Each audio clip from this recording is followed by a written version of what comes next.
She's here. She's just in the bathroom. And Andrea. Andrea.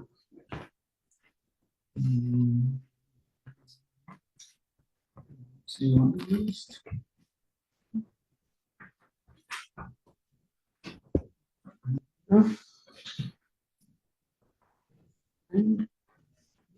Andrea. Morning.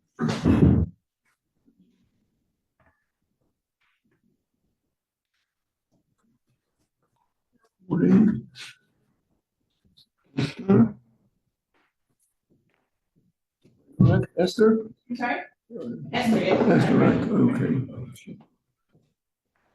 Okay.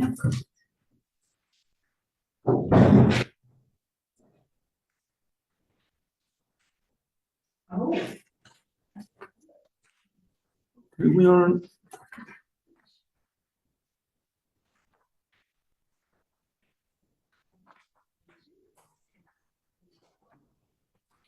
We're on page 277, which is the Malacha of Kosei, which is writing.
So in the Mishkan, there was writing because we had the Mishkan itself, the structure is made of boards, 20 on each side, 8 on the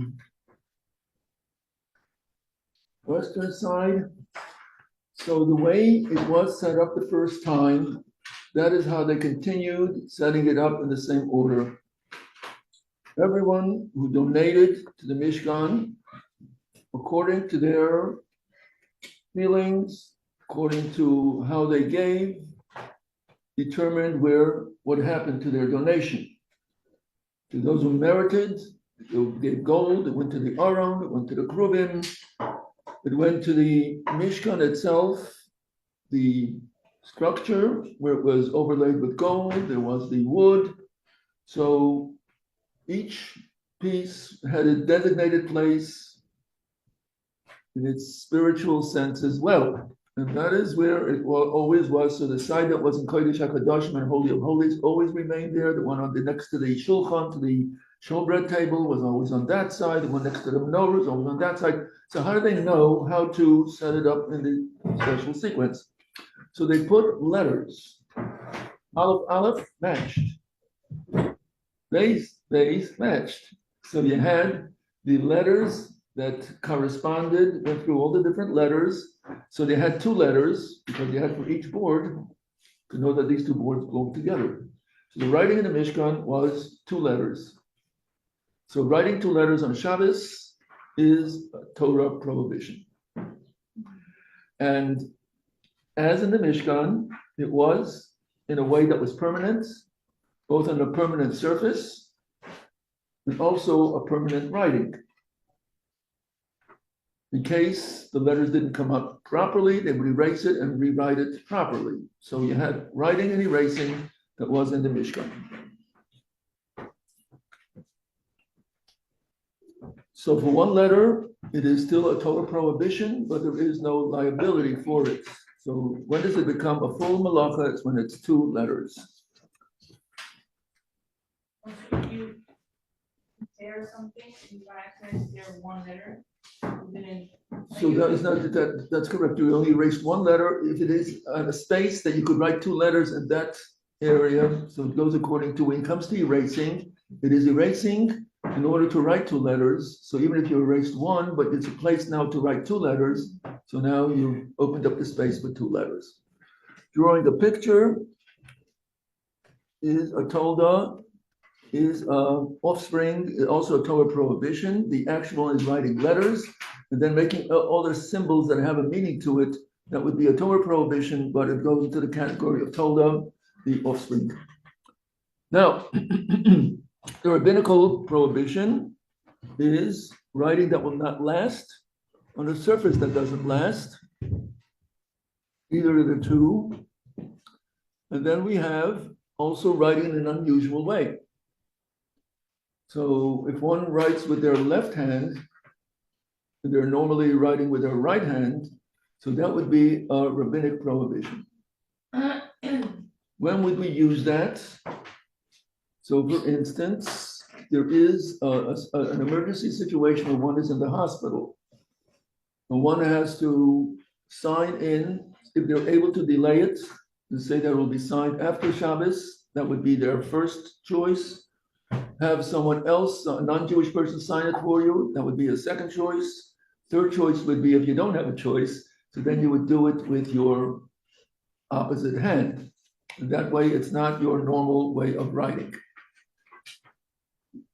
Normally, if one is, let's say, someone who is a woman who's going to be giving birth, she would fill out all the papers beforehand, not to wait until she's actually going to. She would register beforehand, fill out all the papers, then all the signatures, and then when it comes, if it comes out on a Shabbos, you would take the appropriate steps.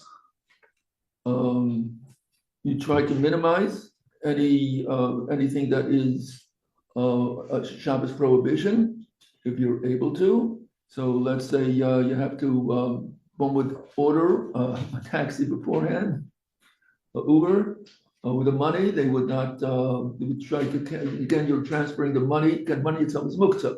In this case, you have to pay, or else, unless you have a bill, you have an account with the Uber, so they take it off automatically, so then that would not be a money issue. If it would be a money issue, so then you have two things: is carrying the money, and then it's transferring the money from private domain to public domain. You do that in an unusual way. You would put it in your shoe. That's not the way people carry. So then you would take it from the house to the Uber, pay the driver. So these are all things that we're trying to minimize, whatever it is. Again, this is if it happens on the Shabbos, yes. What does it mean, a surface that won't last, like this paper? Okay, so let's take some of the examples.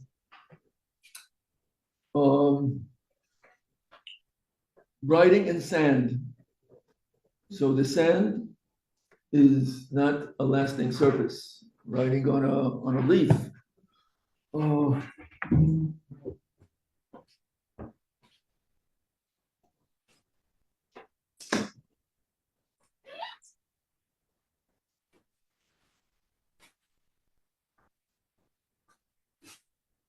Okay. So included in writing would also be making letters, making numbers, making symbols that have a meaning, using a stamp that would be equivalent to writing, fingerprints, there are places that you could enter by putting your fingerprint there. This is also has a special symbol to it that allows you to. Did anyone use any fingerprints for something that you actually enter with a fingerprint? So that is doing that on Shabbos is equivalent to writing.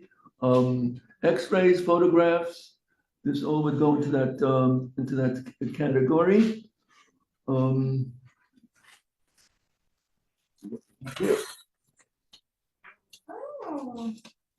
So this actually, I believe, works with magnets. This is a magnet that you're able to write. So that's the magnet, and then erasing. So that is Shabbos. It's not a Shabbos toy.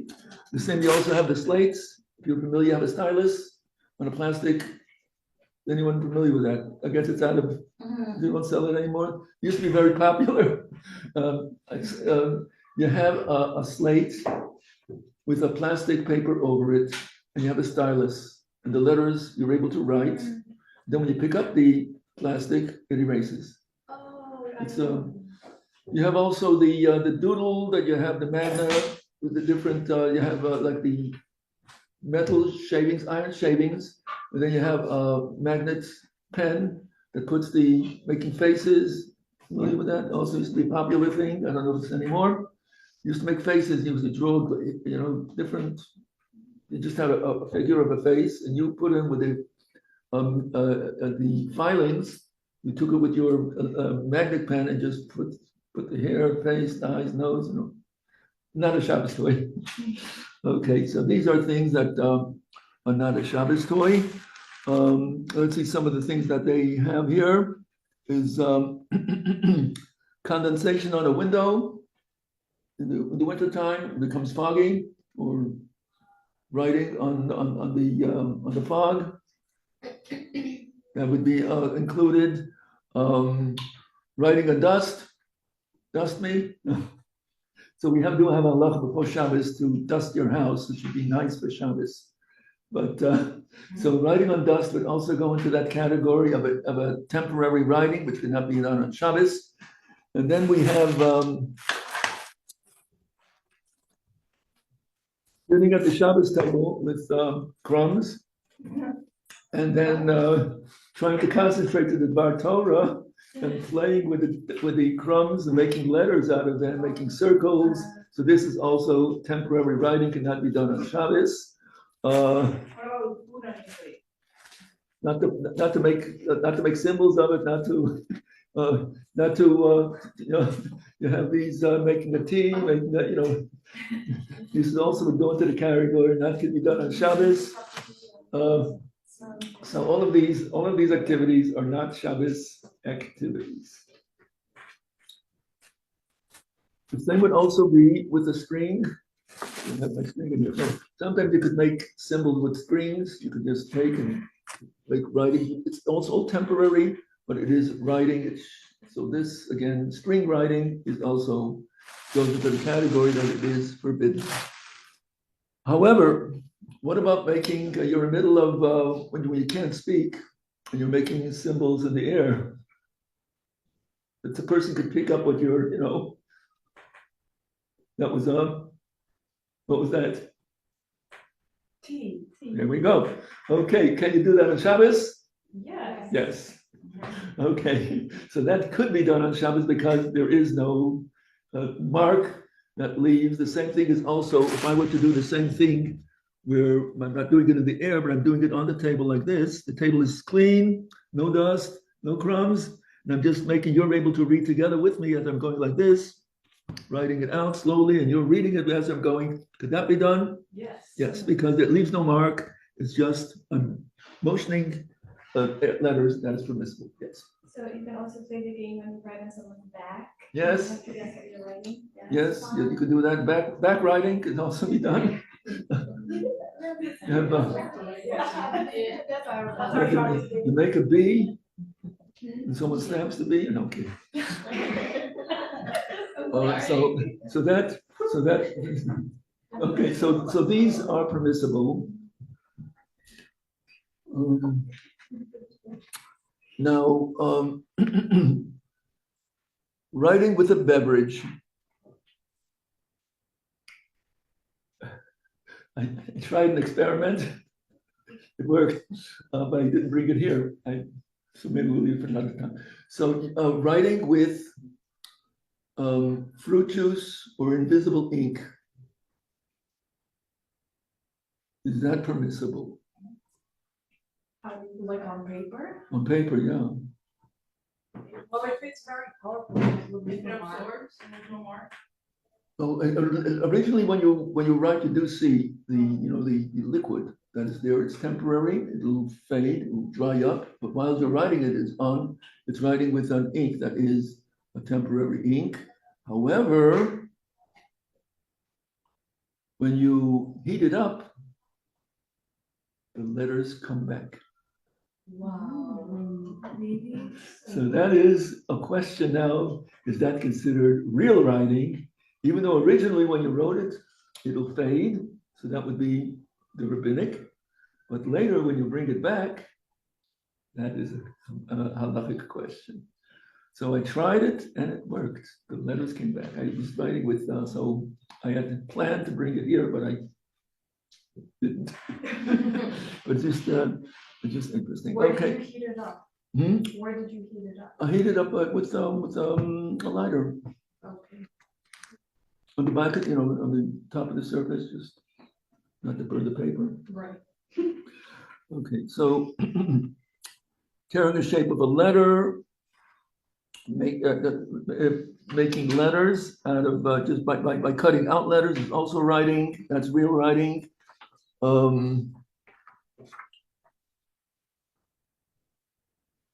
Now you have some alphabets that you have felt letters with a Velcro backing, and then you have the board that's Velcro.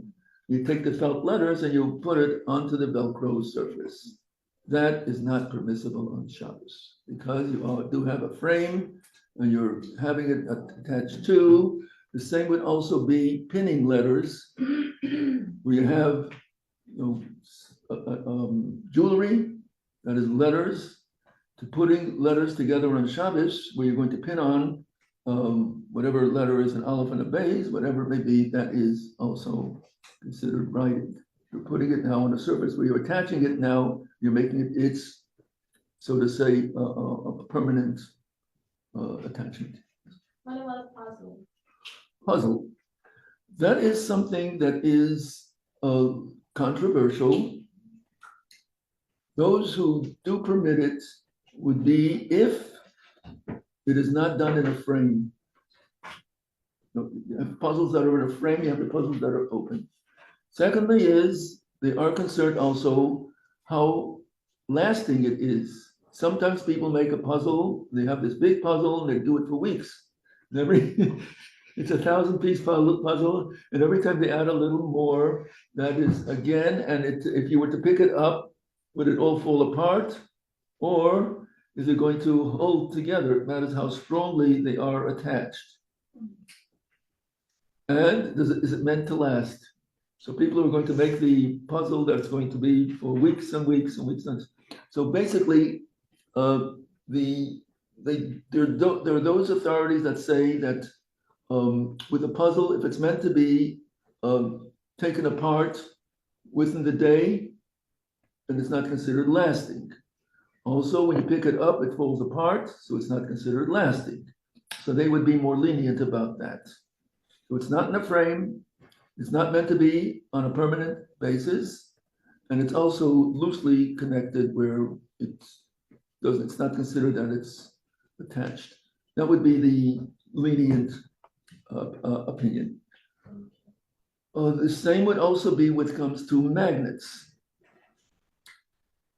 Putting it on a board or on a surface, let's say you have a refrigerator and you have letters that you're going to put together on the refrigerator. The refrigerator unites it because that's a big frame, and you are putting letters next to each other where that is attaching them and making words.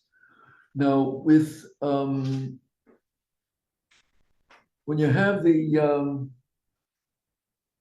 letters that you spell out words, putting them together, it's called Scrabble. Okay. Can you play Scrabble on Shabbos? Yes. Now, it would depend on how you play Scrabble during the week. There are those who play Scrabble and they keep all of the calculations, the points in their mind. There are those who write all of the calculations. They keep it on. Everyone has their little pad, they write it down. If that is the way it's normally played during the week with writing down, it would not be played on Shabbos because we are concerned getting Shabbos and so much into Scrabble. So if it's normally not played with the writing down, then it would be permissible. Putting letters that have their own backing to it. So you're not writing it, it's there, and each one has its own independence. The same thing would be taking blocks the olive-based blocks and having the children play with the blocks, putting them next to each other, that would be fine because each one has their own identity, its own block, its own backing. Same thing would be with felt letters that have their own backing. The same thing is also with cards that have a letter, but it's a card. Each one has its own backing. You could put cards next to each other and spell out words, whatever it may be. There are those, I haven't seen the Scrabble where they have the deluxe Scrabble that comes in like a little frame that frames the words. I haven't seen that, so I don't know. I just read about it. I didn't see normal Scrabble. It's just you have that little stand and you put the letters there. So that would not consider be a frame and locking it in. There are those that do have those that sort of lock it in and not to play the even without keeping the numbers. You have those games that you have numbers on a little, and you move them around here and there, and try to put them in a certain order. Are you familiar with that? It's a little square thing, and it has, let's say it's 15 letters, and one box is empty. So therefore you can move up and down and up. That could be played. You're not taking it anywhere. You're not doing anything with it. It's all in there. That could be played in Shabbos with numbers, with pictures. These are permissible.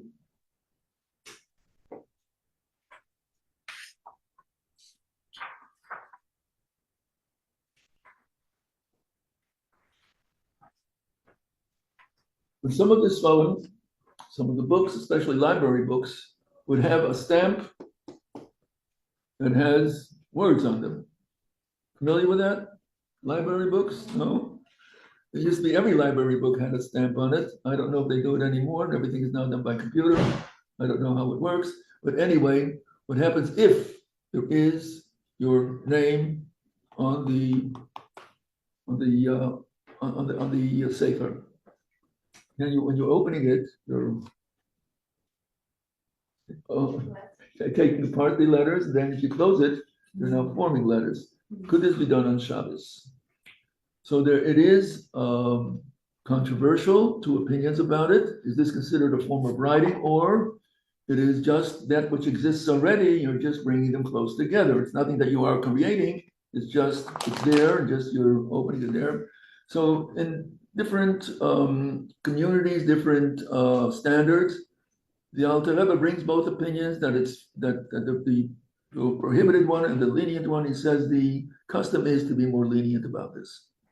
So what they write in the literature is that you have a choice. You have the same sefer, you have it with the stamp, without the stamp. You have a siddur with the stamp, without the stamp. Take a siddur without the stamp.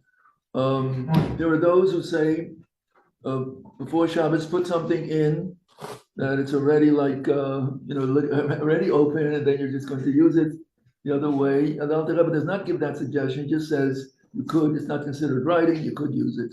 So the Alter Rebbe takes the lenient opinion and says you may hook it up yourself that way.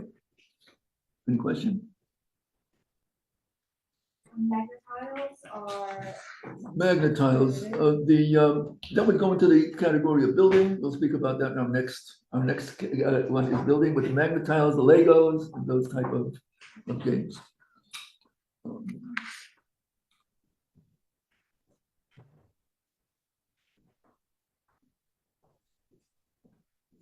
Making shape with foods, if it's done to make a specific shape, you're making a boat out of a watermelon shell, or making putting the egg salad in a form where it's going to be flour, whatever it is. So we do not do that with food either. You could eat the food as you wish, but not to make on Shabbos special designs with food. Fingerprints, photocopy machine, photography. Now, you have your boots, and it has the name imprinted on the sole. And you're walking in the sand, walking in the snow, and as you're doing so, after you leave that place, someone could read what brand you're wearing. So Is that an issue on Shabbos? Do we have to sand down our shoes and get rid of all the other words? Is that an issue? Does it depend on your intention? Huh? Doesn't it depend on your intention? On your intention, correct. So again, writing is something that's intentional. And halachically, if it's on a surface that lasts with something that lasts. So in this case, you're walking on sand, you're walking on mud, you're walking on snow. That is not lasting. So that's number one. It's not a lasting one. Number two, your intention is not to write. And therefore, it is permissible. So you don't have to sand down, rub out your letters. You could walk as is because that's not your intention. It's not something that you benefit from in any way. So it is permissible.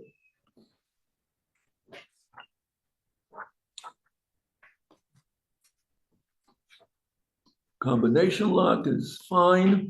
The letters are all there, the numbers are all there. You're just putting them one next to another, and they are there permanent on a permanent basis, just like when you had that little square where you're moving around the numbers. That's fine. So you could use a combination lock. Now, there was an issue of doing business on Shabbos. Number one, it's not the Shabbos spirit. That's not the way you should be spending Shabbos doing business. Number two, most of the businesses were involved with contracts. And therefore, writing was a part of the business transaction. And therefore, business on Shabbos is forbidden for two reasons. It's not the Shabbos spirit.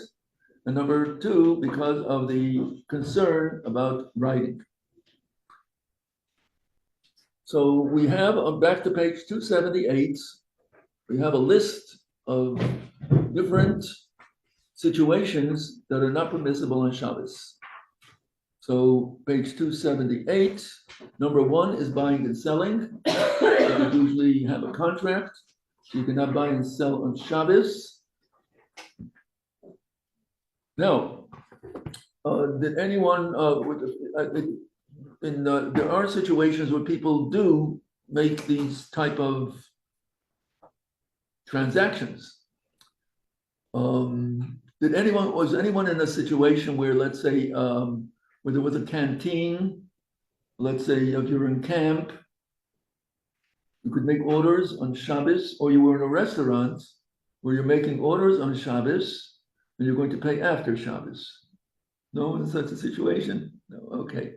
So those in camp, there is a canteen where you could buy snacks and different food items. And then during the weekday, you have an account, you go and you buy whatever you wish, and whoever's behind the counter writes it down on your account. What could be done on Shabbos? So you cannot use the words of buying. You cannot say, I'd like to buy a soda, a snack. You could say, could you give me? You're not using a buying term. And then you say, you don't say, I want $5 worth of pretzels. You can't give it an amount of how much it's going to cost. You could say, I want 5 pretzels, 10 pretzels. You give an amount of what you want.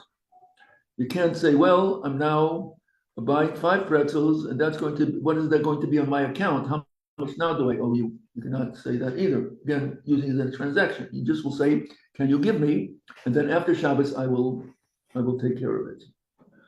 In some places, they have these stores that are the little, I guess in Eretz Israel, they have the local store that everybody knows each other. It's like and you would say, again, go into the store, take what you want, order for Shabbos, and you would tell the storekeeper, give me this, and I'm taking this, and I'll come back after Shabbos. This would be permissible because you're not saying it as a transaction, so that would be permissible. So again, not saying an amount, not saying to purchase, and not to say, give me 5 pounds of, but give me a bag of sugar, whatever, the small bag, the big bag, that you could say, but don't say me 5 pounds, 10 pounds, 3 pounds, not to do it by weight, because that usually is already a transaction. So am I clear on this? Okay. Now, the next, so yes? Can we weigh ourselves? Again? Can we weigh ourselves? No weighing, no scales, Nothing. nothing, no scale, okay, no weighing, no scales, no measures. The only time you could do that would be for someone who is sick. And they need an exact, they have the little, a tube that has how much of the medicine has to be given, it has to be exact, you can't overgive it. So someone who is permissible to take medicine, especially with children, we said that children, the young age are considered that they are fragile, like they give them the status of someone who is sick. You could do whatever you could do for a sick person, you could do for a small child. The child needs their medicine, whatever it is, you have the little measuring cup. You could do that for someone who is ill, yes. I think you just answered my question. So you can't use measuring cups? No measuring, you can use the measuring cup as a cup, but not to make it Not exact. measure. It has to be an estimate. Again, you're putting in salt, you would not put it by the teaspoon, you would put in, as you go along, not to measure exactly.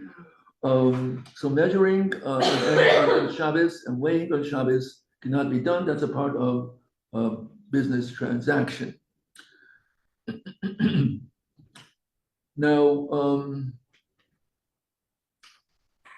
so a business transaction is the transfer of an item from one domain to another, from one person to another, from a store to a customer.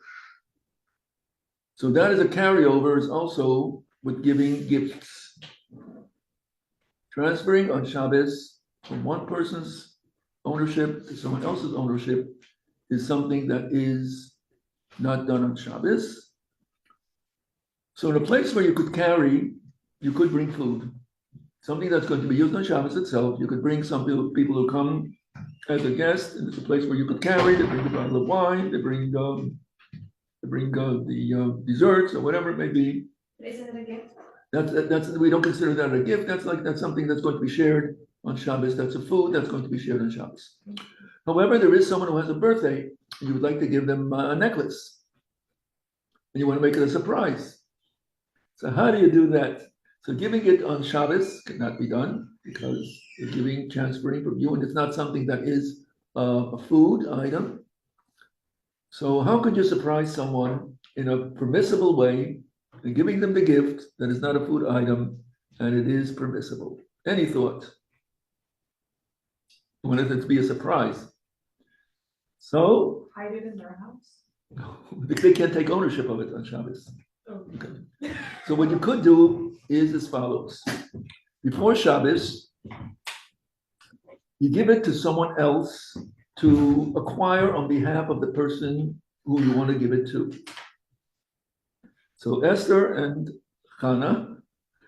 So we want to give it to Shuli. So Esther is going to give Hannah this item, and she's going to pick it up. That she on behalf of Shuli, you tell her that could you pick this up on behalf of Shuli, that it now becomes hers. So when did it become Shuli's? It became hers on Friday. Now you could surprise her and give her the Tanya on Shabbos because it's hers already from Friday, even though she does not know about it. But we do have something that a person will appreciate. Someone else could acquire it on their behalf. So now we know how to surprise someone. Okay. There is no problem. What? There is no problem. No, because it's going to be shared by everyone. It's something. It's a food that is for Shabbos. We're assuming that it will be opened up and be eaten. There's an area and I can talk with you like about wine. Yes, I'm saying we're assuming that someone will make kiddush on it, or everyone will say l'chaim on it, or whatever it is. So food items are fine, and this is something that is not a food item. So if either it's not a surprise and you give it to them on Friday, or if it is a surprise, you do it through another party. Yes.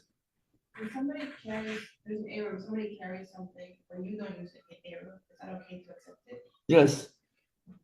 If it's a genuine error, the only reason why you're doing it, not using it, is because you're being mocked.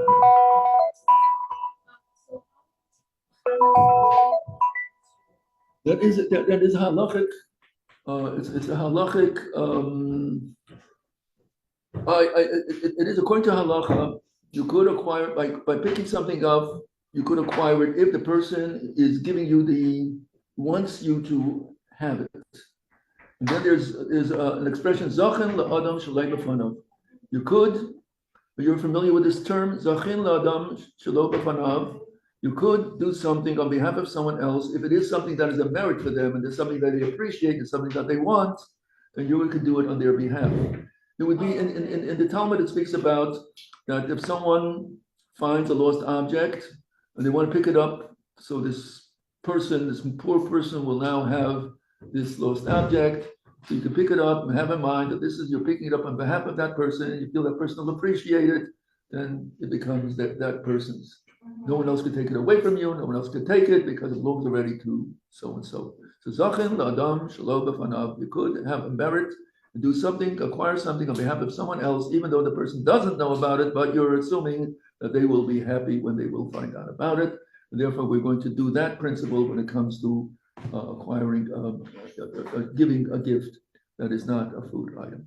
We did it for Pesach, no, we sold the comments. Again, When we sold the comments, right? Jesse gave us a pen that pen belonged to. So that is, that would be a form of transferring, yes, that would be the same principle, yes. Does this apply also in Oriental? Again, This also applies in. it applies to Yom Tov as well, yes. Now, what we're going to cover next time is going to be that are you allowed to earn money on Shabbos?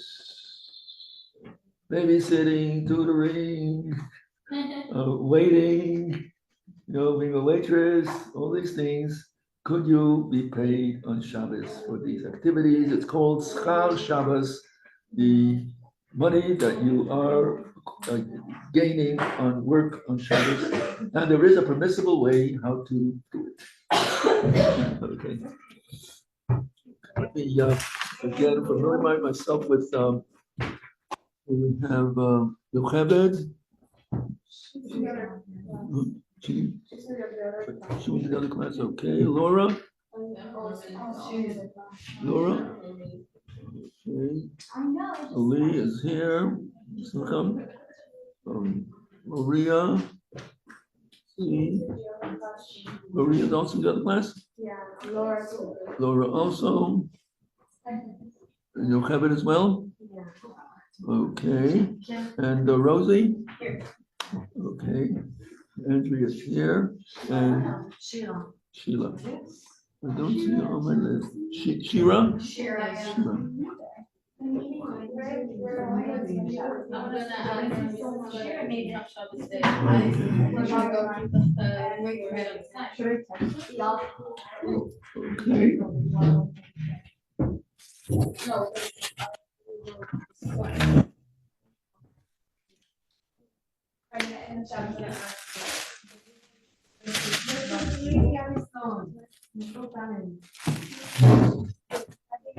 No, I want to, but it's.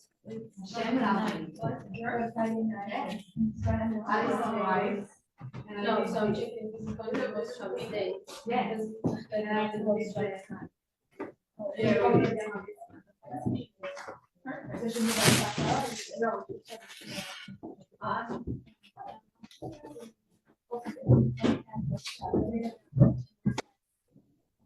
I see it.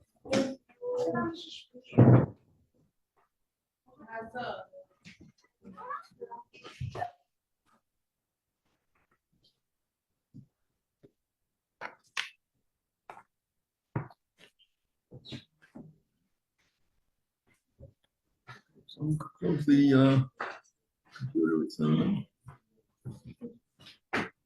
Yeah,